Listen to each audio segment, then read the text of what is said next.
Overture, curtain lights, this is it, the night of nights. No more rehearsing and nursing a part. We know every card by heart. Overture, curtain lights, this is it. We'll hit the heights, and oh, what heights we'll hit. On with the show, this is it. Hey everybody, it's me again. I'm your favorite movie critic, I guess. I'm here on Currycast. We're having a good time. I'm Goose. This is On With The Show. We're here to have a good time. And so I'm going to talk to you about some TV, some movies, some local theater. But normally I don't have a lot to talk about as far as entertainment news. But this week has been absolutely crazy with entertainment news. I'm going to start off with the news that broke pretty much yesterday, and that's about James Gunn. Now, James Gunn is the director of the Guardians of the Galaxy. He did Avengers Infinity War, and apparently he got in trouble with some tweets that he had done 7 years ago. Now, the video you're about to see is from CBS LA, and it goes into this a little detail of the fact that Disney fired James Gunn from, I guess, from finishing up Guardians of the Galaxy and anything else Avengers related. Tyler, go ahead and play that clip. Renowned director James Gunn has been fired from the upcoming movie Guardians of the Galaxy Volume 3 after old tweets reemerged in which Gunn makes inappropriate statements regarding pedophilia and child sexual abuse. The tweets were dug up by several media outlets and dated between 2009 and 2012. A much more mild one read, for example, "I remember my first North American man-boy love association meeting.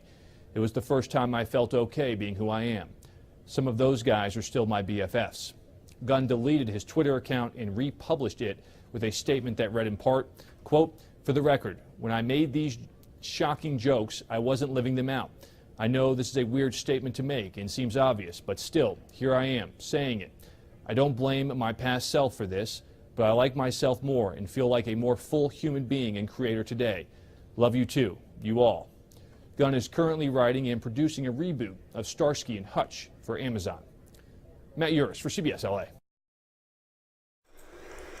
Yeah, I think it's an interesting dichotomy. Apparently, from what I hear through the rumor mill, I guess some people who were opposed to Gunn's political views basically dug up all these old tweets from 7 years ago. 7 years ago. Okay, so Tyler, you're almost 20, right? So yeah. So I want to ask you something. If something that you did 7 years ago could get you fired, I mean, what exactly? Because I know that there's some stuff I did, I don't know, 7 days ago that probably, could get me in trouble.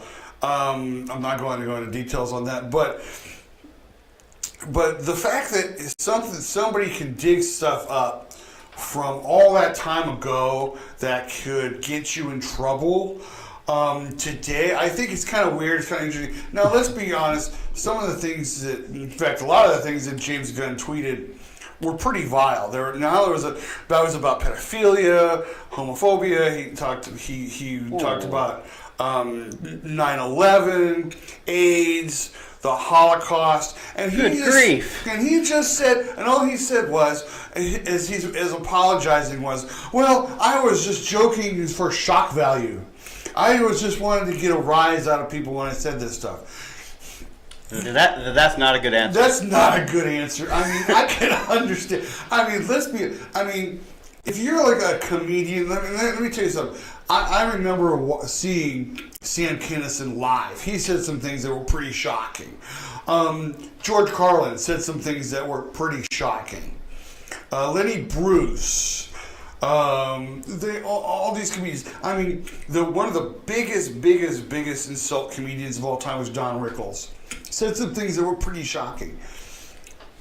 I understand that you're not the same person as you was 7 years ago, but let this be a lesson, boys and girls, that the stuff that you do can come back to haunt you. For example, Before- if you post a picture on Instagram, for example, you're drunk and you post it on Instagram, Yeah, it's gonna be, even if you delete it, it's gonna be reposted everywhere. And let me tell you something. Beware of that. I have friends of mine who did videos that whether they wanted them to be private, or they did them as a joke, or they screwed up and said something. Somebody will eventually find it and they'll put it up for everybody to see. Now, here's the thing. I don't blame Disney entirely for firing him. Because they have a reputation to protect, especially with, they're Disney, they're family oriented. They're like the king of like children's movies. Children's movies, yeah. I mean, they've got a reputation to protect. And so when you talk about stuff like pedophilia, it kind of like runs the wrong way with someone like Disney. I don't blame them for firing James Gunn. I would have loved to have seen him get up and apologize and try to explain it, but that's not going to happen. So the question is, and I talked with this with Randy and Lyle yesterday, who's going to direct the Guardians of the Galaxy 3, who's going to go on and do the other half of Infinity Wars. I threw out there Jon Favreau. He's done, he's done Iron Man. He's done several other films. I know he's a producer in the MCU that has helped put stuff out. Randy suggested Kevin Smith. That might be an interesting choice because Kevin Smith is a big fandom of the comics and of Marvel. So that might be. But I think it'll be interesting who they will get to finish the franchise with Guardians of the Galaxy, it's pretty scary, pretty shocking, but. It is what it is. James Gunn is obviously moving on to another project, but you just got to be careful what you. I mean, we've all seen it. You got to be careful what you put on the Twitter sphere. Did you say that? The whole other world called the internet. The internet, the Twitter sphere. You got to be careful what you put out there because people will find it, and you'll be done. All right, let's move along. The other big piece of news this week was Demi Lovato. She was found in her home, unconscious from a drug overdose. I haven't heard exactly what it was that she OD'd on. I've heard some people say it was heroin. I don't think so. I don't think heroin would be something that she would take. She's admitted to being a big cocaine user in the past. And she's been very, very open about her struggle with bipolar disorder and with drug addiction. And from what I know of people who are bipolar, they tend to self-medicate. They tend to take these drugs to try to keep them balanced. It's been rumored that she fired and let go a lot of people who were like her sober coaches, people who were trying to keep her on the straight and narrow. I feel for her. I hope everything's going well. I hope she pulls out of this. But my whole thing is that if there's one thing I would say to her, and who knows, I doubt she's listening, but if there's one thing I would say to her is like, Demi, you need to start taking care of yourself. You need to start taking care of yourself. Take some time off. I know there are people. I know you want to be out there for your fans, and you need to do stuff for your record label, and you want to perform. But now is the time. I think you need to take care of you. You need to get in treatment. Surround yourself with people who will tell you the truth, who will be totally honest. I mean, these are people who are like, and who will.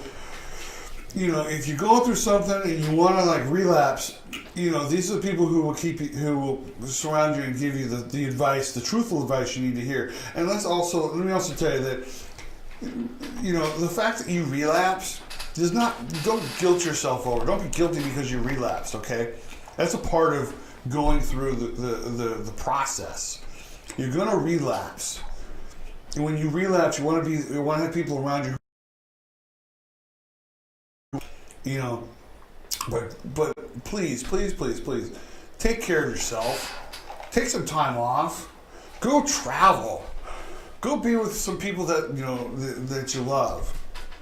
And when you come back and you're healthy and you're sober and you're ready to go, we're all going to be there to embrace you and bring you. Because let's be honest, there are people out here, your fans, that care for you and wish you well, and we want you to get through. And not only that, I would also suggest go out there and find some people in the industry who've been through what you've done, who've been through addiction, and find out how they got through it. And how they were able to, because a lot of them were able to get through their addiction and get through their everything, and became better and more successful in the process. So we're all pulling for you, okay? Get better soon. Lastly, here's the big, before we go to break, I've got to talk about Clayne Crawford from Lethal Weapon, the TV show Lethal Weapon. I don't know what happened with this, but if this guy got a big head, or if he all of a sudden, I don't know what the deal is.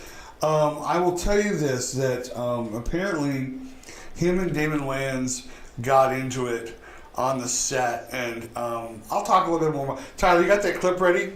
Yeah. Okay, this is from Entertainment Tonight in Canada. So give a look at this, and I'll talk to you about it on the other side of this clip. Go ahead and play that. Clayne Crawford got fired from the hit TV show Lethal Weapon, and he's been replaced by Sean William Scott for season 3.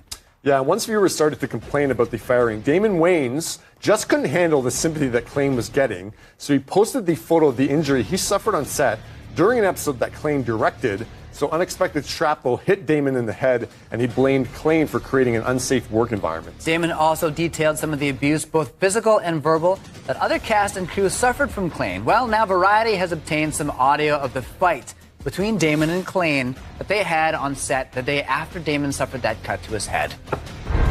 I've seen handle hits better than you did yesterday. Right? I mean, that was the biggest move I think I've ever seen. You're the biggest crybaby I've ever met in my life. Yeah, come on, suck this. I mean, how does it feel to only be in the game because you're Whoa. This is like they're in between scenes, and this fight is going down. Yeah, so that fight continued. The guys eventually had to be separated by Warner Brothers security. So, okay, here's some more footage.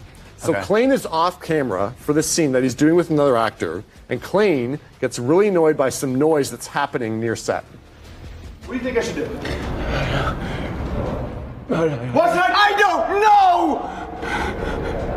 Shut the up!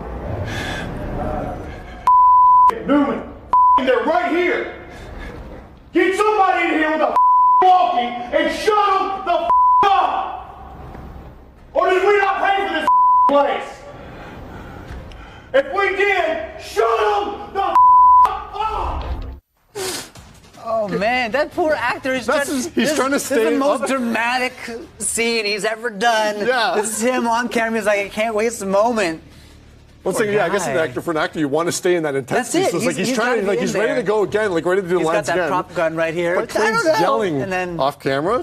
Nelson is so much cursing seriously, but I find it so fascinating. Like usually in these circumstances, you can see it happening a little bit because someone has such a huge ego. Like they're the main star in this. Yeah. No one knew who Clayne Crawford was before Lethal Weapon. I don't think anybody heard of him before Lethal Weapon. So it's like there's obviously something else going on here when like you're this angry and you're this yelling at people. You know what's funny? When they cast Sean William Scott, who Stifler from American Pie, in the role after Clayne got fired, I was like, why didn't they just do that in the first place? That makes a whole lot more sense to me. I know who this guy is.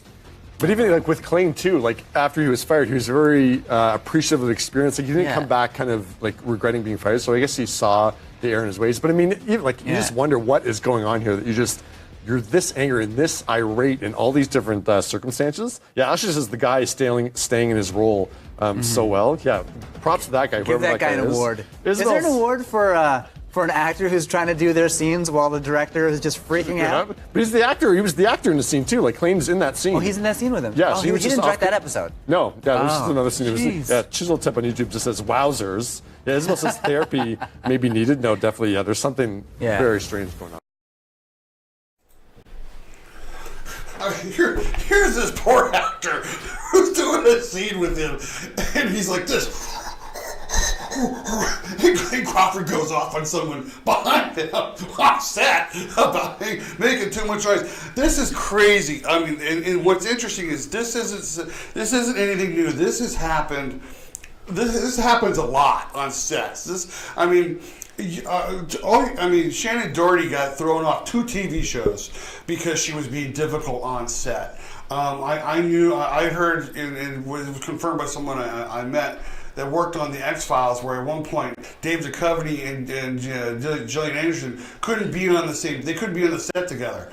They were that mad. They reconciled, but it was like this, and it's not only actors, but the crazy part is it can also be crew. I was on a movie set where the head PA was yelling and shouting at the second assistant director because she sent someone out to run an errand. I mean, and it's just, this stuff happens when you're on a movie set or a film set or a TV. When you're on set, tensions kind of get a little, you can be around people you don't like. You can be around people that you just do not want to be with.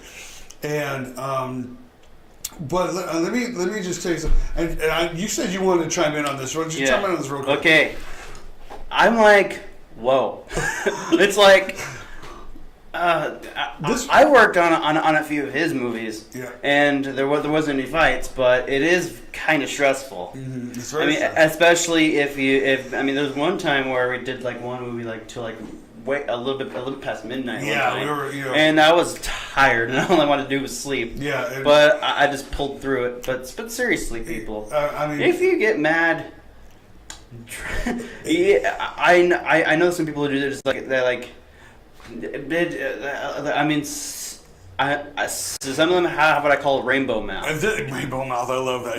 This was the first time you've seen this clip, right? Yes. I mean, that was crazy. But it's like, and here's the thing, Clayne Crawford right now, he's just starting to get notoriety. They finished the second season of Lethal Weapon 2, which ironically in the season finale he gets shot, possibly killed, which says a lot about. I mean, they were. I think they were getting rid of this guy to begin with. Basically, they let him go because he was just for basically what's the word I'm looking for? He was being an ass on the set. Okay? That's right. Okay, that's the long and the short. He was just being an ass on set.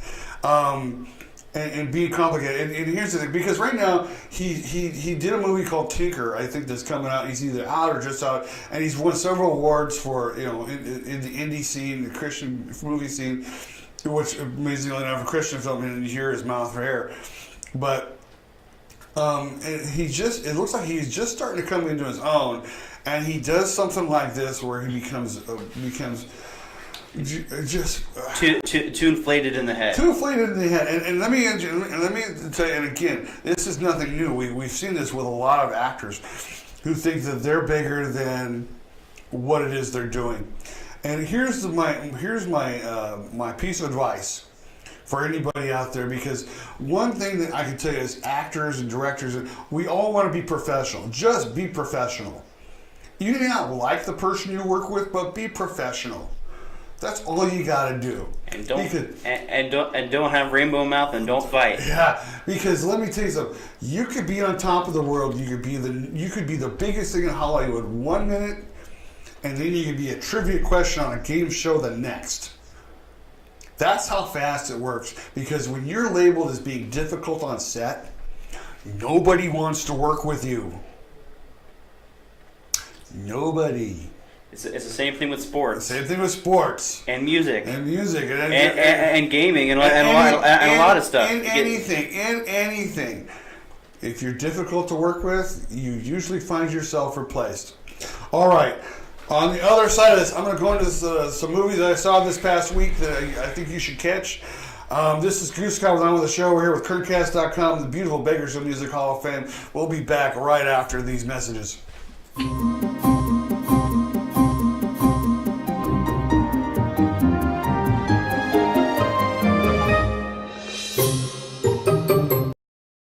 I choose Patriot Bail Bonds. We choose Patriot Bail Bonds. We choose Patriot Bail Bonds. If the best criminal attorneys choose Patriot Bail Bonds, who would you choose? Patriot Bail Bonds. We fight for your freedom. Your home is perfect. Until it's not. We understand that life has its changes. As your family grows, we're here to help grow with you.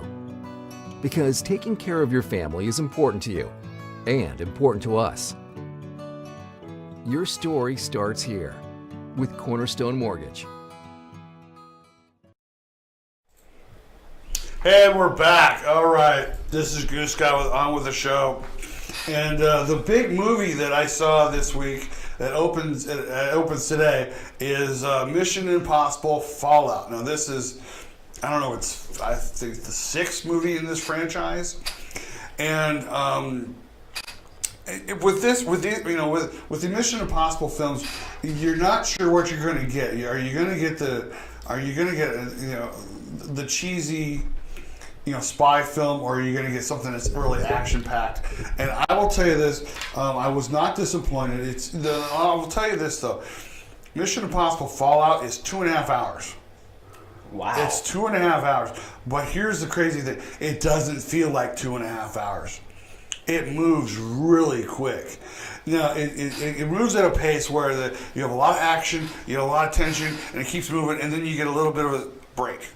And then you get a lot of action, you get a lot of tension, and you get a little bit of a break. And I think that works because when you're when you get a lot of action, you want to be able, you got to be able to kind of breathe. Okay, so sorry. So, but you need that, and in this film again, stars Tom Cruise, as I want to say Ethan Lane, but that's not right. And I want to say Ethan Hawke, and that's not right either. But anyway, Tom Cruise, and he's the star, and he's the main protagonist in the film, and basically what it is during a mission they lose a case of plutonium, and they have to get it back, and the whole course is trying to get this case of plutonium back because it's going to be used as a bomb. And while they're about ready to go off and do their mission, they're interrupted by someone from the CIA and is told that my guy Walker, who is Henry Cavill, who by the way also plays Superman. Interesting. Superman is with Tom Cruise in Mission Impossible, which was a crazy little thing. But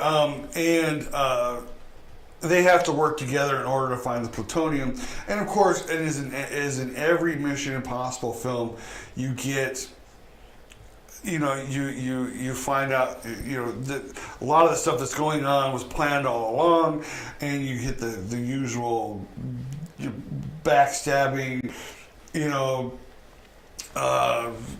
what is it? I can't think of the word. But anyway, you find out that some people aren't who they are. Some people are who they are. You find things that are supposed to be moving at a certain pace. It's really well done. It's done very quickly. The pace of this film is done really quickly.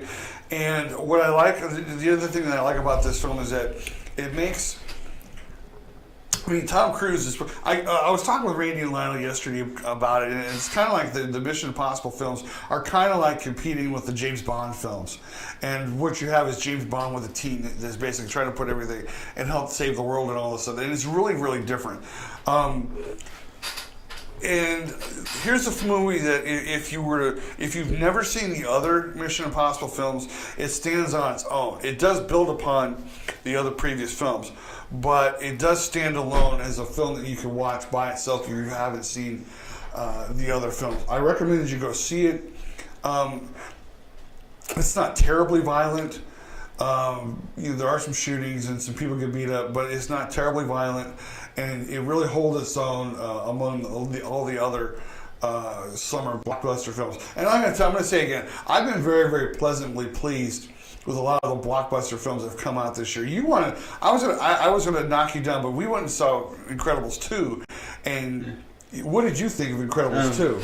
Well, Incredibles 2 was great, although those.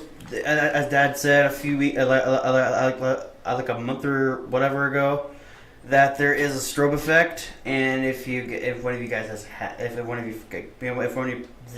your family members has epilepsy, Although I have to admit I have Asperger's, and the strobe effect bugged the crap out of my sight. It's sensory. I mean, it's essential to the plot from Incredibles 2, but the strobe effect, does kind of hurt your eyes. You got to kind of block it. You can see it for a little bit, but then it kind of gets really, really annoying, and you really can't look at it. So, but going back to Mission Impossible, Fall, I recommend you go see it. It's a good film.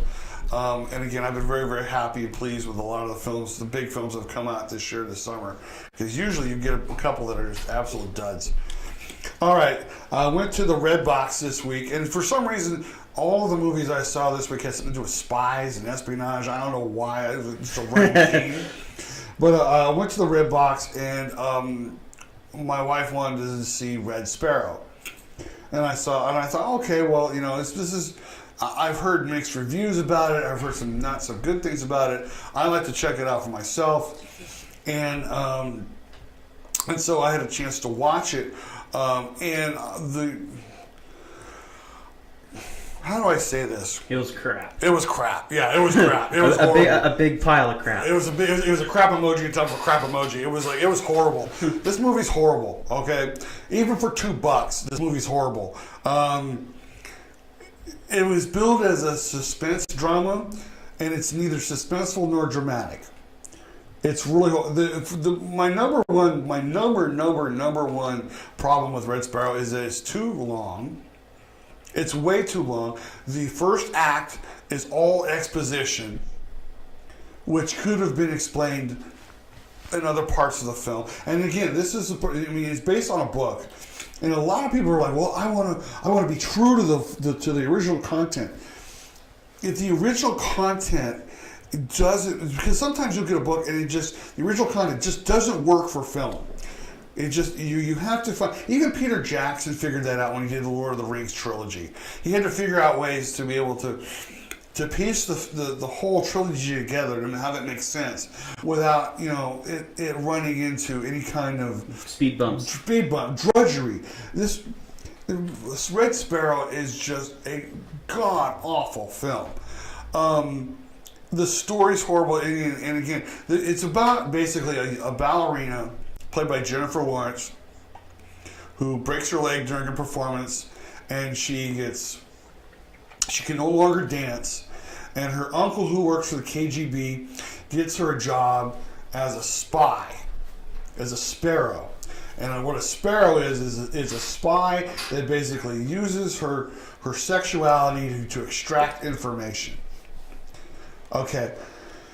Which, in theory, doesn't sound like a bad idea for a film, but again, the first act's way too long. It is just drudge trying to get through all of it. And then you get scenes of rape, attempted rape, torture, that just make it almost hard to sit through. And it becomes copious. It becomes way too... It's like, not only are we going to get this rape scene, but we're going to try and get this rape scene. And we're going to try and make it... And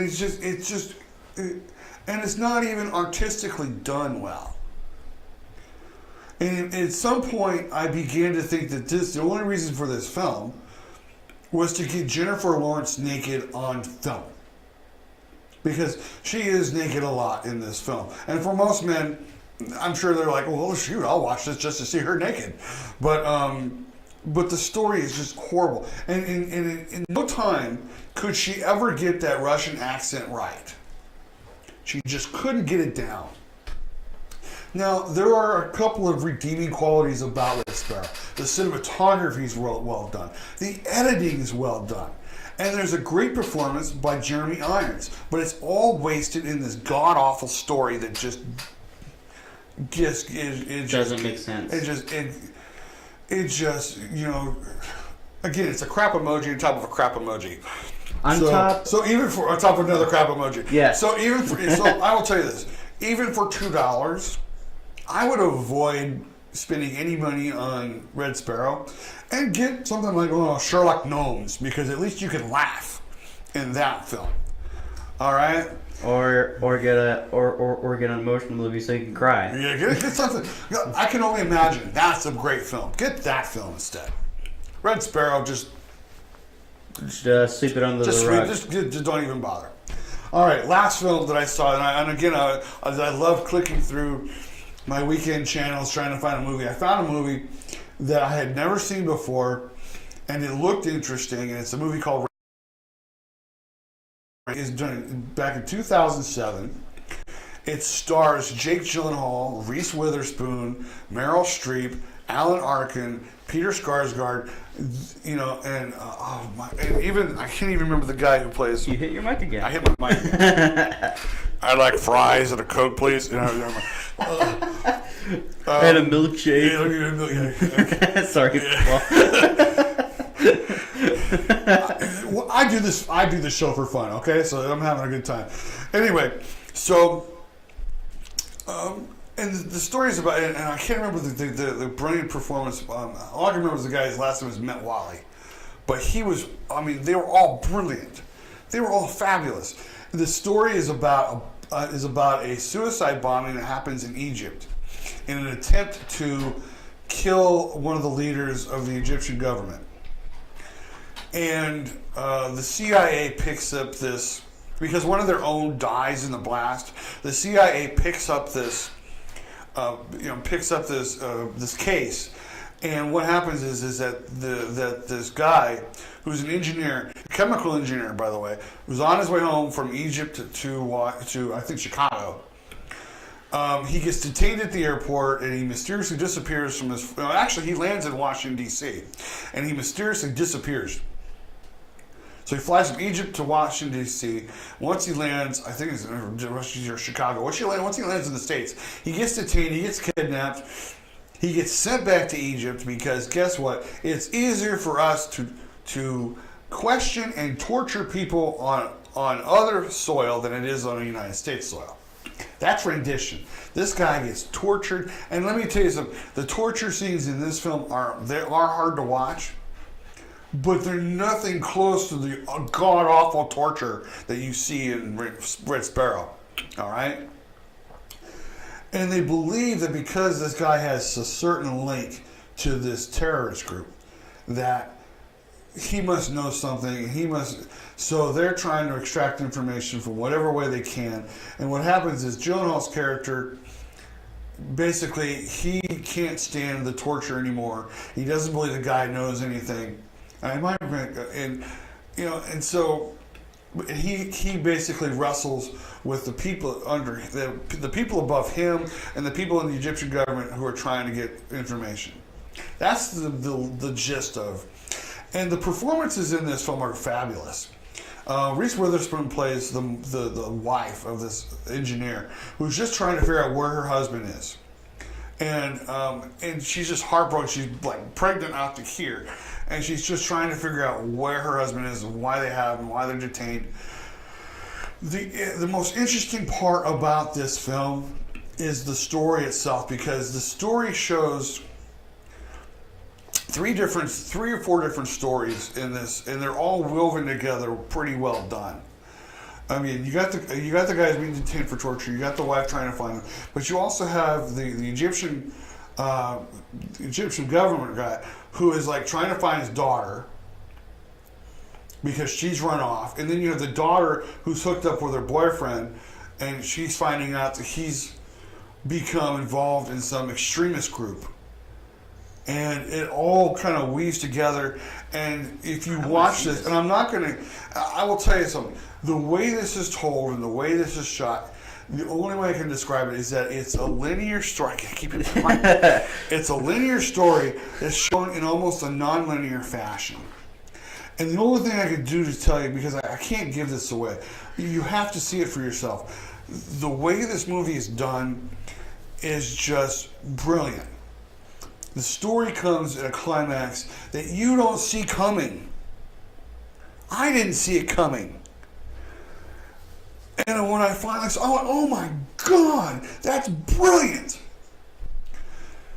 The movie was not, and let me tell you something, the movie only made, from what I read, the movie only made $27 million. Not a lot of money, but it's a great film. This is a film I would highly recommend. If you have a chance to find it, you see it, and you'll enjoy it. Again, there are some scenes of torture, So I wouldn't recommend it to a lot of the younger people, but this is a great film. All right, we are way over time. I am going to quickly let you all know about some theater openings that are happening this week. The BK Theater is having the 25th annual Putnam County Spelling Bee. Looks like a great little musical that's going off. The Ovation Theater is doing Grease, the school edition, which almost sounds like, you know, the TV. When you get a DVD, this is the director's cut. But they're doing Grease, and that opens, I think, not this weekend, but I think it starts Monday or Tuesday. The Empty Space is having Vampire Lesbians of Sodom. Just the title sounds great. I love just the title. And I have a few friends of mine who are in the production. Faith Hall is in this production. I recommend you go see it. This looks like it'll be a blast. Gaslight Melodrama is still doing The Real Housewives of Oildale, which I don't have a problem with because I like to just go out my front door. I like to just go down the street and see The Real Housewives of Oildale. And closing this weekend, tonight and tomorrow, is the Stars Theater is doing Singing in the Rain. If you haven't had a chance to see that, I've talked to a lot of people who have seen this production. They are just raving about it. Also to let you know, here at the Bakersfield Music Hall of Fame, they've had their summer youth theater program. They're doing Aladdin, Disney's version of Aladdin. Tickets go on sale today. I recommend you go and get some tickets and see it. It opens next weekend. This is a prime time for everybody to get together as we're trying to stay cool and out of the heat to go catch a show. This has been a lot of fun. I'm way over, but I had a lot to talk about today. Excuse me. And so I want to thank my producer, Tyler. Tyler? Hey. And I want to thank the Bakersfield Music Hall of Fame, Kerncast.com, Blue Sky Media. Our sponsors at Patriot Bail Bonds. And I will see you next week. I'm Goose Scott with On With The Show. Go catch a show. I'll see you next week.